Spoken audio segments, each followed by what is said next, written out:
মধ্যরাতে শেষ হচ্ছে দ্বিতীয় ধাপে উপজেলা নির্বাচনের প্রচারণা। এই দফায় আগামী বুধবার ভোট হবে ১৫৭ উপজেলায়। এরই মধ্যে নির্বাচনী এলাকায় আইনশৃঙ্খলা ঠিক রাখতে মাঠে নেমেছেন বিজিবি ও র্যাব সহ বিভিন্ন বাহিনীর সদস্যরা। প্রথম ধাপে কম ভোটের হারে রেকর্ড গড়ায় দ্বিতীয় দফায় ভোটার উপস্থিতি বাড়ানোই চ্যালেঞ্জ নির্বাচন কমিশনের। প্রতিনিধিদের তথ্য ছবিতে আরও জানাচ্ছেন একরামুল হক সায়েম।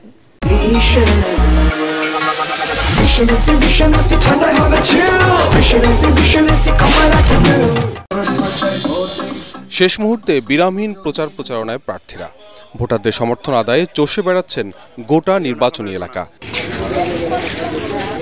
এ দফায় চুয়াডাঙ্গা সদর ও আলমডাঙ্গা উপজেলায় নির্বাচন হচ্ছে।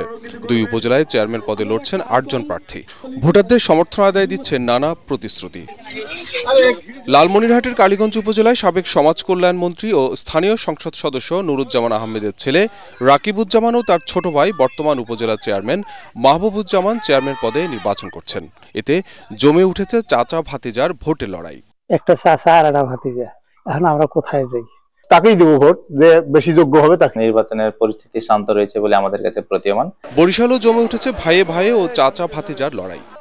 হিজলা উপজেলা আওয়ামী লীগের সভাপতি সুলতান মাহমুদ ও তার আপন ভাই দলের উপজেলা যুগ্ম সাধারণ সম্পাদক আলতাফ মাহমুদ এবং নজরুল ইসলাম ও তার আপন চাচা দেলোয়ার হোসেন চেয়ারম্যান পদে প্রতিদ্বন্দ্বিতা করছেন।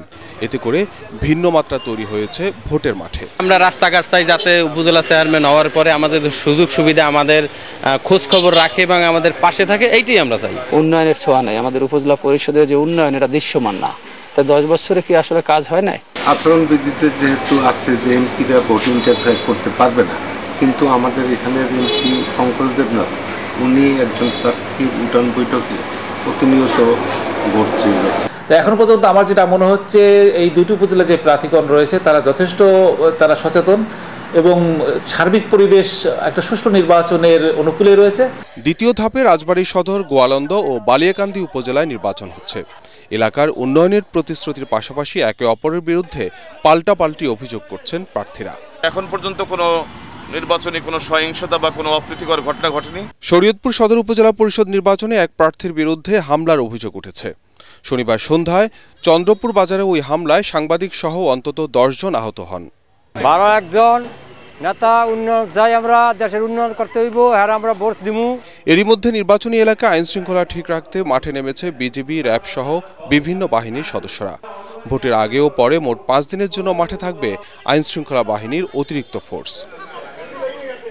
ইকরামুল হক সায়েম, এটিএন বাংলা।